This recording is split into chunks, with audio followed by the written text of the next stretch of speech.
Let's talk about Genesis 46 through 50.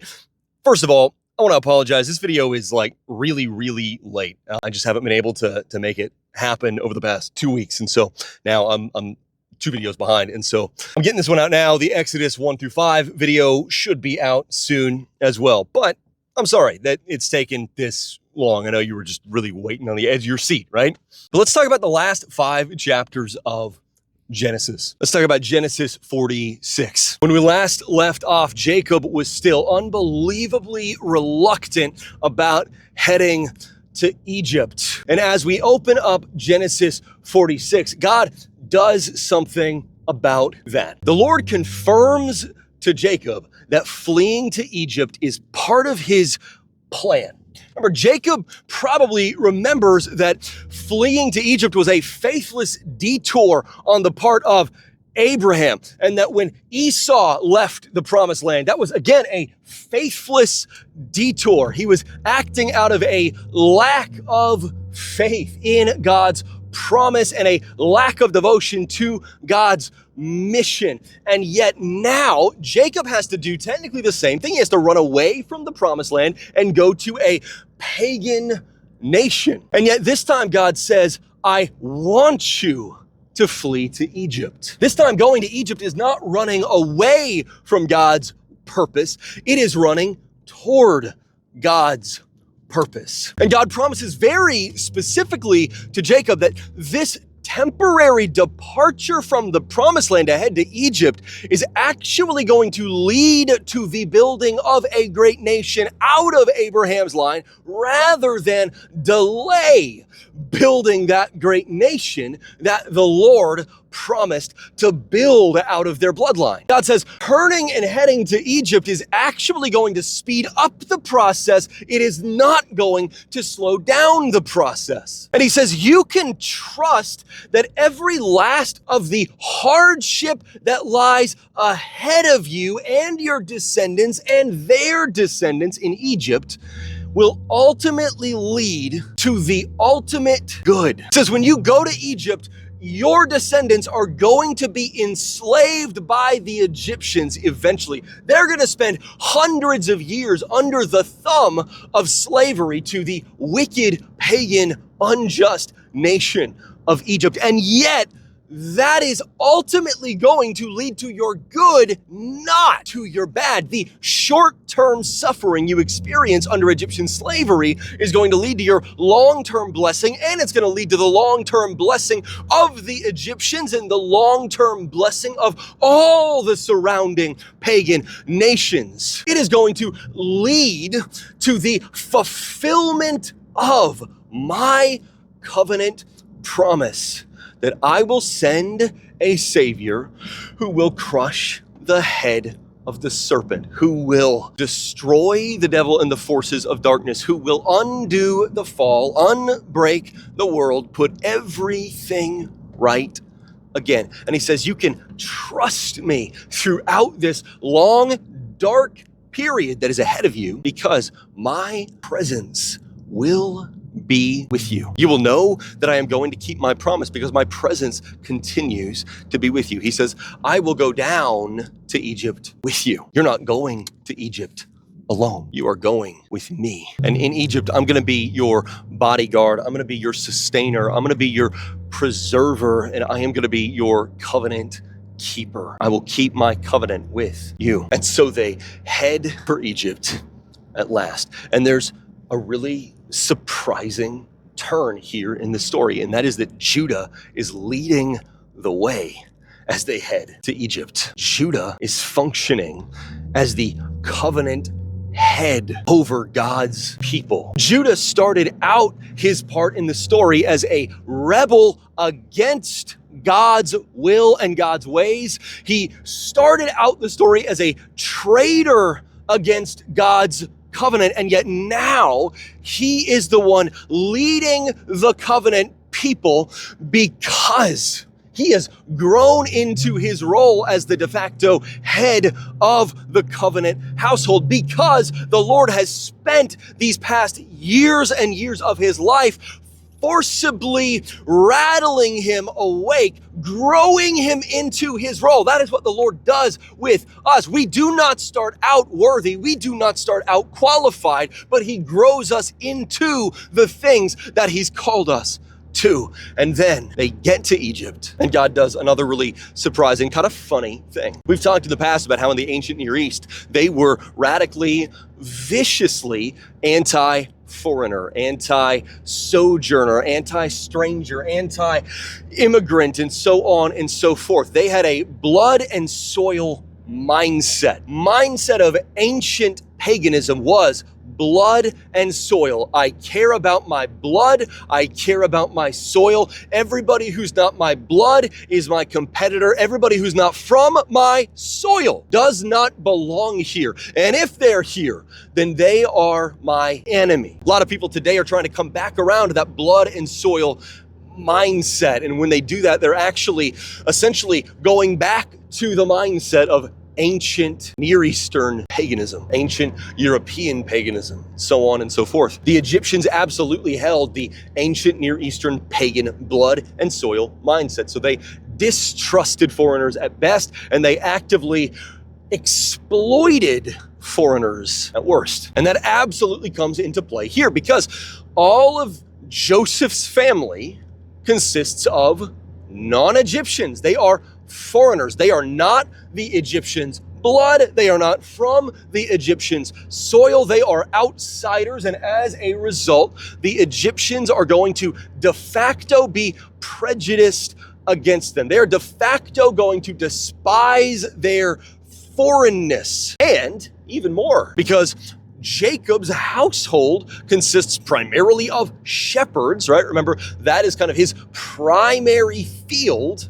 That is how he's made most of his wealth. That is probably the trade that he's passed on to most of his children in the household. So they are a shepherd family, a shepherd household, a shepherd clan of foreigners. That is two major marks against it, because in the culture of ancient Egypt, there's a long list of reasons why this was the case in a lot of the ancient Near East, but in the culture of ancient Egypt, shepherds were really heavily looked down on. They were seen as second-class citizens at best. It was seen as an inherently dirty profession, a profession without dignity, a profession that was not worthy of respect.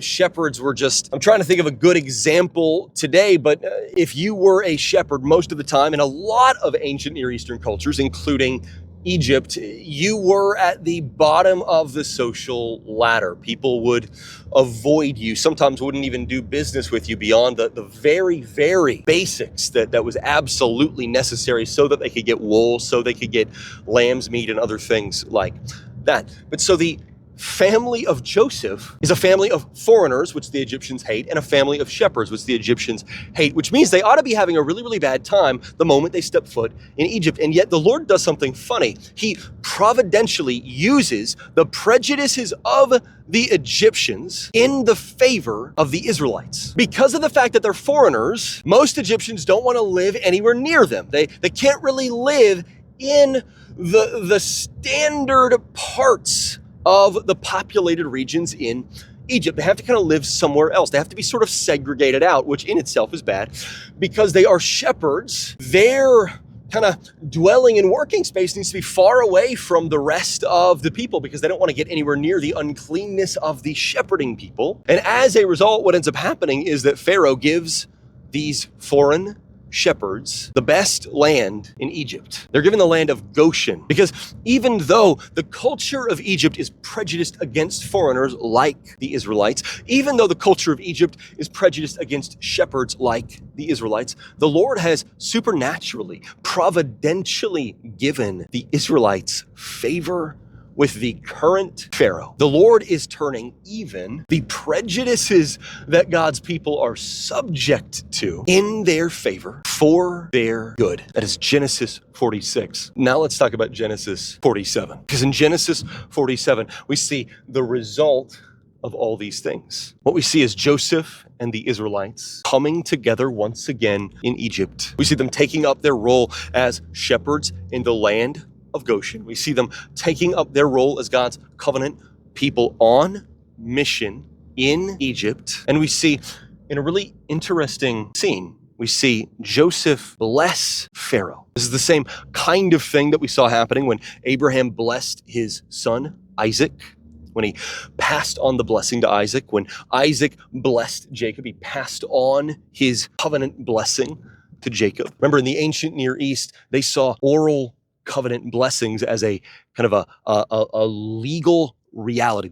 They saw this as doing something real in space and time, that the blessing you gave to someone else would actually come true in some sense. So when Joseph blesses Pharaoh, what's happening is that he is, as a representative of God's covenant people, he is spreading the blessing of the Lord to Pharaoh. He's spreading the blessings of the Lord to the pagan Gentiles in Egypt. He is preparing Pharaoh and the Egyptians to meet the true God. And we see that happening in another really interesting way as well, because just like the Lord prophesied in Joseph's dream, the famine is collapsing the surrounding pagan nations. Without the ability to grow food, they are starving. Without the ability to feed their livestock are dying. Without the ability to do any of these things, their land is withering. They are falling into debt slavery. They are just completely falling apart is what's happening. These nations are heading towards non-existence as a result of this famine. They are literally in a position where they are not going to be able to pull themselves back from the brink. Their money and livestock and crops and resources have essentially completely vanished. This is exactly what the Lord prophesied through the dream that he had Joseph interpret for Pharaoh. And because of Joseph interpreting the dream by the power of the Lord, because of the plan that the Lord laid out through Joseph to gather supplies in advance during the 7 years of abundance and put them into secure storehouses to preserve them and everything else like that, what ends up happening is that under Joseph, God's people are able to preserve their lives through the storehouse of grain and so on that the Lord led Egypt to create. And so these nations are literally just withering, falling apart, collapsing, coming apart at the seams, and yet the Lord is using his people under the leadership of Joseph to save the people in those nations. That's why the heads of each of those nations literally say, "You have saved our lives." God is using his covenant people to preserve the lives of the surrounding pagan nations as the famine tears through them. God is blessing the surrounding pagan nations through Joseph and the Israelites, just like he said he would when he made his covenant with Abraham. But in a weird way, he is also blessing Egypt, and he's blessing the other nations through Egypt. Because once upon a time, Egypt expanded its borders through wicked, violent conquest. Egypt became one of the world's superpowers that it was by conquering smaller and weaker surrounding nations, conquering smaller and weaker tribes, absorbing them into its borders, absorbing their people into its slave force, and so on and so forth. That is the way that Egypt expanded its borders throughout most of history. And yet now, God expands the borders of Egypt in a very different way. God expands the land holdings of Egypt as much as they have ever expanded before, but this time not through the Egyptians conquering the other nations, not by the Egyptians destroying other nations, destroying lives, but instead by saving lives, because of God's providential work through his covenant people, through the storehouses of grain, through Pharaoh's dream that Joseph interpreted by the power of the Spirit. Everyone involved is blessed rather than cursed. And it's because of God's redemptive mission working through God's covenant people. But chapter 47 ends in kind of a strange way. It maybe takes us by surprise. Because at the end of the chapter, Joseph says, "I don't want to be buried here in Egypt. This is important because at this point, Joseph is famous in Egypt. Joseph is extremely powerful in Egypt. Joseph is influential in Egypt. Egypt has become the Cheers bar as far as Joseph is concerned, right? This is a place where everybody knows his name. Everybody's extremely glad that he came. This is about as friendly of a territory as Joseph has ever experienced or will ever experience. And yet he demands to be buried in the tomb with his ancestors. He demands to be buried with his fathers, his grandfathers. I said Joseph, but what I meant to say was Jacob. Human error. Jacob says, despite all the prosperity, I and my sons and my entire household and line, all the that make up my people are experiencing here in Egypt, despite all the wealth, the riches, the power that now we are experiencing here in Egypt, I want to be buried in the tomb with my ancestors. Why? It's because Jacob is expressing his faith. Just like Abraham, just like Isaac, just like the rest of patriarchs throughout the Old Testament, Jacob's faith is a wavering faith. It's an inconsistent faith. It is a very imperfect faith. And yet, imperfect faith is still faith. Inconsistent faith is still faith. He's expressing his trust in the Lord to fulfill his promise to bring them back to the promised land and continue his covenant mission through his family line. By demanding to be buried with his fellow covenant people, with his ancestors, Jacob is saying the Lord will fulfill his promise and he will fulfill his mission. My hope is in the Lord. My devotion is to the Lord. And it's important for every single one of my sons to see this because I want them to follow suit. I want them to carry on in the mission. I want them to carry on in God's promises. I want them to carry on what God began with Abraham. So I need to set the example. Do not bury me here. Bury me in the family tomb, in the land that God has promised to us, on the mission that God has called us to. That is Genesis 47. So let's talk about Genesis 48. Because as you can imagine from the entire ordeal about Jacob's burial site, Jacob is nearing his death. He has got death on the mind, and that means he's got his legacy on the mind. He has got the future of his line, the future of God's covenant people on his mind. And that's actually the most important thing to bear in mind as we trek through Genesis 48 and 49, because Jacob is about to bless his sons just like Abraham blessed his sons Isaac and Ishmael, just like Isaac blessed his sons Jacob and Esau, and so on and so forth. Now Jacob is going to bless each of his sons, and as we're going to see, he's going to bless some of his grandsons too. But when he does this, this is not just a kind of family affair. It's not just sort of a Jacob dishing out his final verdict on each of his sons before he dies. This is not Jacob talking about how he feels about his sons. This is Jacob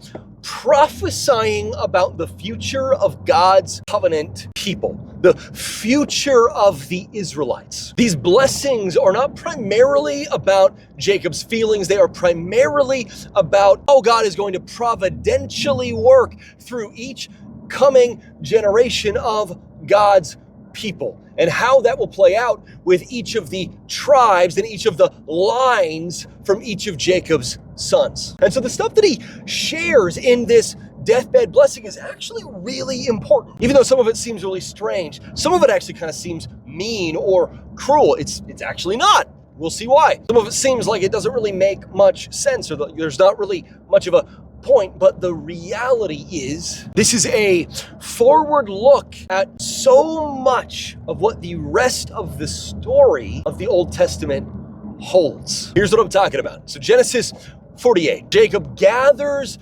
Joseph and his sons together, and he gathers the rest of his sons together, and before he even gets to his own sons, he starts off by blessing Joseph's sons, Ephraim and Manasseh. And he starts off in a really strange place. What happens is that during Jacob's deathbed blessing of his sons, he reveals that the Lord has shown him that Joseph's sons, Ephraim and Manasseh, are going to grow into fully fledged tribes of their own, rather than simply being part of the tribe of Joseph. It says that Ephraim and Manasseh are going to be essentially the kind of fountains out of which two very distinctive and important tribes are going to grow alongside his other brothers, like the tribe of Judah and the tribe of Benjamin, and so on and so forth. We're not going to see a tribe of Joseph. We're going to see two tribes that come from Joseph, the tribe of Ephraim, the tribe of Manasseh. And he says these two tribes are going to be very important in a number of different ways that we're going to see as we continue through the Old Testament. Jacob prophesies another really strange thing. He prophesies that the younger son, Ephraim, is going to be elevated over the older son, Manasseh. Just like Jacob, the younger son, was elevated over Esau, the older son. Just like Isaac was elevated over the older son, Ishmael. Why? It's because the Lord's providential blessings and work in the world do not run based on human expectations, human norms, cultural assumptions, like the right of the firstborn. In the ancient Near East, typically the firstborn son would de facto become the head of the household. That is not always the way that God works, even though that was the way that their culture worked. He said, the Lord's providential blessing and work and mission in the world does not run based on the human expectations and norms that we are used to. It runs based on his own redemptive plan and purpose. It says God has a plan, he has a purpose, he has a will for how to fulfill his mission to redeem humanity and restore the world. And that plan, purpose, and will are such that for some reason we won't fully understand right now, Ephraim needs to be elevated above Manasseh. And yet that doesn't mean that Manasseh is going to be cursed or left out or abandoned. Manasseh is going to be blessed very much like Ephraim is blessed. Jacob prophesies that Joseph's sons are going to experience the same beautiful covenant faithfulness, the same beautiful covenant intimacy, the same beautiful covenant blessing from the Lord that he, Jacob, experienced. It says Ephraim and Manasseh are going to experience the Lord walking with them in the form of a deep, intimate relationship. They are going to experience the Lord walking with them, feeding them in the form of provision, day after day after day. He is not going to let them go hungry. Ephraim and Manasseh are going to experience the same redemption that I experienced in the form of rescuing me. He's going to rescue them. He's going to save them. He's going to redeem and restore them, just like he has redeemed and restored me. He says, Ephraim, the younger, will be elevated above Manasseh, the older, but both Ephraim and Manasseh going to experience the goodness of the Lord every day of their lives.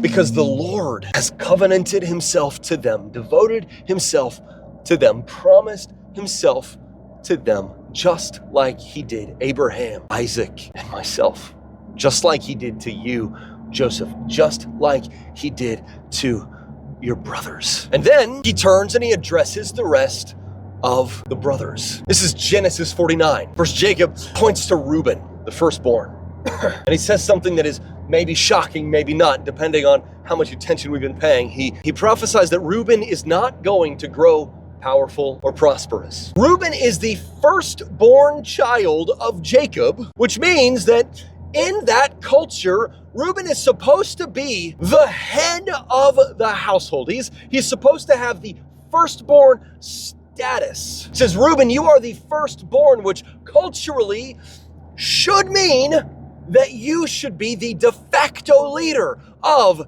this entire covenant people, but you are not going to. He says, Reuben, you've shown so much potential, so much skill, so much intelligence, so much talent and hard work and so on and so forth. You have so much potential, and yet you are not going to reach that potential. And there's a very simple reason. It's because you naturally boil over like water. You are impulsive and unreliable. You can't be trusted to use the intelligence you have. You can't be trusted to follow through on the wisdom that occasionally shines through. You impulsively make catastrophic decisions that will destroy your life and the lives of so many people around you, such as when you attacked Jacob's headship by sleeping with Bilhah, Jacob's concubine. Jacob mentions this, but the point here is not that Jacob is getting revenge on Reuben by taking away his inheritance. The point here is the same impulsiveness and unreliability, the boiling over like water that moved Reuben to get revenge on Jacob's favoritism by trying to steal his role as covenant head by sleeping with Bilhah, his concubine. That same character quality is going to lead him to steer the tribe of Reuben into the ground in the future. So this blessing is also a prophecy. This is coming from the Lord, not just Jacob's pettiness. This is about Reuben's future. It is not Jacob whining about Reuben's past. Next, Jacob looks over at Simeon and Levi. I'm actually going to do this slightly out of order. You'll see what I'm talking about, and you'll see why in just a little bit. Jacob looks at Simeon and Levi, and he says, you will similarly lead your tribes into the ground. It says the tribe of Simeon, the tribe of Levi, you are going to basically choke them out into non-existence. They're going to pretty much wither into nothingness. Why? It's because of your uncontrolled anger, your uncontrolled aggression. Once again, he points to something from the past. He says, you massacred all the men of Shechem when one of the men of Shechem attacked your sister Dinah. You completely burned all of our bridges with the people of Shechem. We literally had to move because we were no longer safe there and we were no longer able to carry out the mission of God there as his people. And that same uncontrolled anger and aggression, that is not something that you have genuinely been dealing with, working on, repenting of. That is still there in you. That is still controlling you. That is still running your life. And as a result, your tribes are going to burn bridges constantly in the future. You are going to continue to burn bridges with all the people around you. Year after year after year, you're going to raise your kids and teach them to burn bridges with everybody around them. And as a result, it is going to be impossible for your tribe to genuinely establish itself and find prosperity. And as a result, your tribes are going to be scattered. So Simeon's tribe is going to be absorbed into the tribe of Judah, which is really ironic, because if there is any brother that you would think would have his tribe scattered, it would have been Judah at the beginning of the story. But it says Levi's tribe is just going to get dispersed among all the other tribes, so that the tribe of Levi basically just kind of stops existing until eventually the tribe of Levi gets gathered back together hundreds and hundreds of years later to become the Levitical priests. Then Jacob turns and he starts prophesying about the other brothers and the future of their tribes. Jacob looks to Zebulun and he says, Zebulun's descendants are going to thrive by cultivating new ways of building wealth out on the open sea. The tribe of Zebulun, you're going to be seafarers. You're going to be innovators. He looks at Issachar and he says, Issachar, your descendants are going to be unbelievably strong. From a human standpoint, you will have a large tribe, a powerful tribe, a tribe that ought to be large and influential. And yet, instead, Issachar, your tribe is going to serve the other tribes rather than ruling the other tribes, as you would expect based on their size and strength. Then he looks at Dan and he says, Dan, your descendants, your tribe is going to become a problem group among the other Israelites. The tribe of Dan is going to become a thorn in the side of the rest of the Israelites for years and years and years to come. Then he looks over at Gad and he says, Gad, your descendants, the tribe that springs out from you, will be under constant attack. And yet, ultimately, your tribe is going to overcome those constant attacks. Your tribe is going to defeat those who attack them, and your tribe is ultimately going to find themselves powerful, influential, important. Then he looks over at his son, Asher. And he says to Asher, your descendants are going to experience abundance and prosperity. You are not going to go without. He looks to Naphtali. He says, your tribe is going to be unbelievably fruitful. More than that, your tribe is going to be free. Rather than struggling like the tribe of Issachar, your tribe is going to have more than enough. Instead of being enslaved to other tribes, like some of your brother's descendants, your tribe is going to be the master. And then he looks over at Benjamin and he says, Benjamin, your tribe is going to form into a powerful warrior tribe. They will grow into mighty warriors. They will be famous for their military strength. And your tribe is going to use that military strength both for good and for ill. So this is not just a kind of congratulations, you're going to be strong and powerful. This is something much more complex. Because you'll be strong and powerful, and yet you will not always use your strength and your might for the Lord's purposes. Your power and strength will be a blessing to some and a curse to others, because you'll use it faithfully sometimes and faithlessly others. Finally, this is the final one I'm mentioning, but this is not the final one he mentions. But this is the core, this is the beating heart of Genesis 48 and 49. Jacob looks over at Judah. Says, Judah, you were one of the worst, the sons, maybe the absolute worst. You were the son out of all the others who began your journey deserving to be cut out of the covenant altogether. And yet you are not going to be cut out of the covenant. You are going to have the greatest blessing of all. You are going to have a greater blessing than Joseph. The Lord has chosen to bless you far above how he has chosen to bless my favored son. Because I spent my life favoring Joseph, the Lord has favored you. Not only will you, Judah, although you are not the firstborn, you will be the head over the whole covenant household. But you will also be the bloodline that leads to the Messiah. Jacob uses this term that seems very strangely to us. He says, until Shiloh comes, like the scepter will not depart from the house of Judah or from the line of Judah until Shiloh comes. Essentially, what that means is that through Judah's descendant, God's promises will be fulfilled. And so scholars generally believe that Shiloh is a kind of title that the ancient Israelites used to describe the long-promised Savior, the one who will crush the devil and the forces of darkness and make everything right again. He's saying, Judah, through your descendant, the Messiah, the Shiloh, all of the people of the world will be blessed. All the people of the world one day will be under the authority of the line of Judah in a flourishing global kingdom of abundance and peace. He says the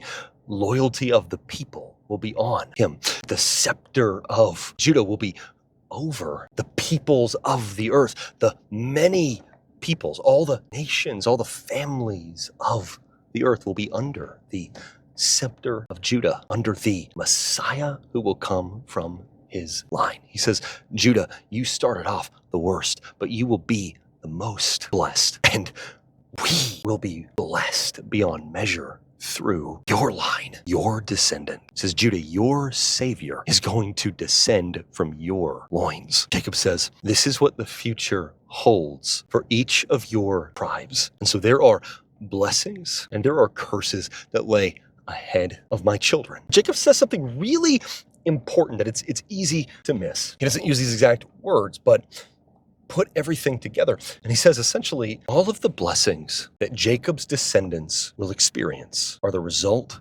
of the Lord's faithfulness. And all of the curses Jacob's descendants will experience come from a rejection of that faithfulness. He uses a few really specific phrases.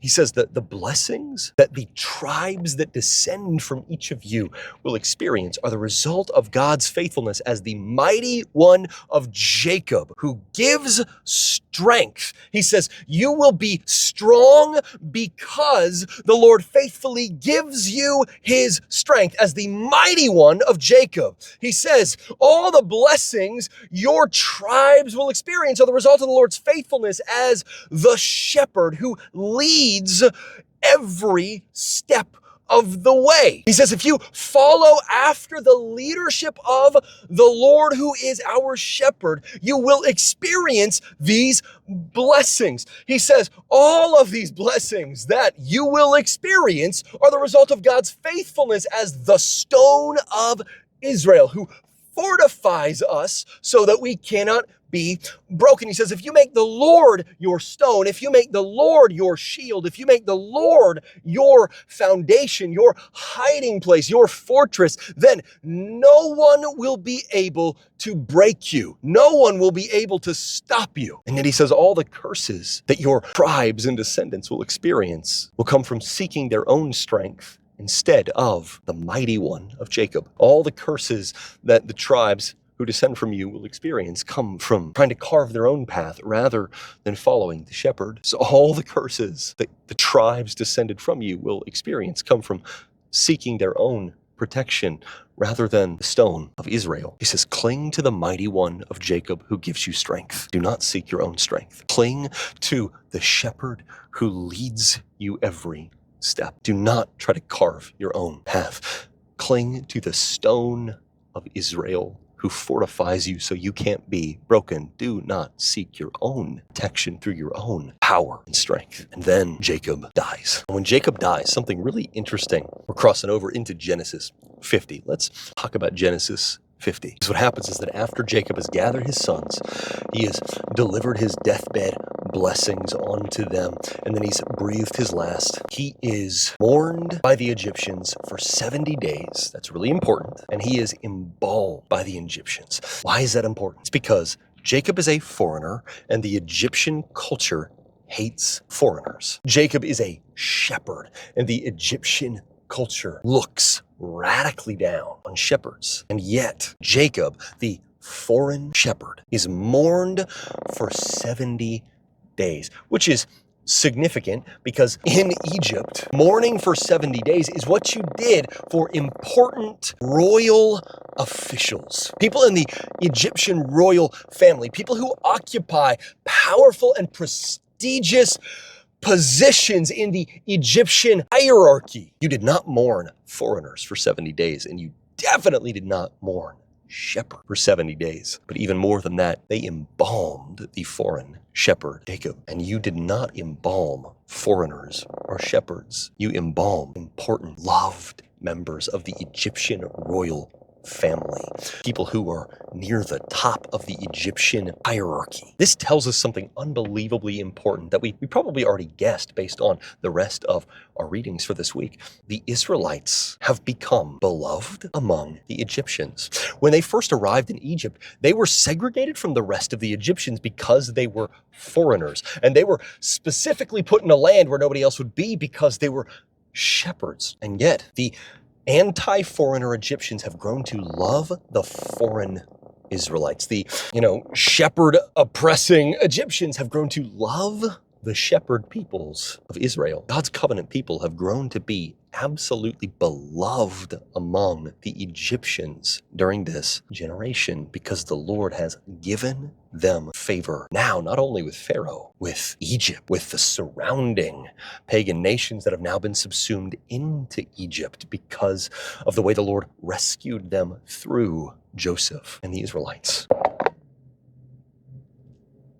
This is really important. God has given his people the favor they need with the people around them in order to be able to carry out their role in his mission in this generation. But with the death of Jacob, there's one last little mini drama. That is that the rest of Jacob's sons still have a hard time really believing that Joseph could possibly have forgiven them. They kidnapped him and sold him into slavery. That is a hard thing to get past, right? And so they naturally and reasonably assume maybe Joseph hasn't truly forgiven us. Maybe Joseph has spared us for the sake of our father. And so they hatch a plan. They say, okay, we are going to preemptively rout Jacob's anger. We are going to prove to Jacob just how serious we are about our repentance for the things we've done to him.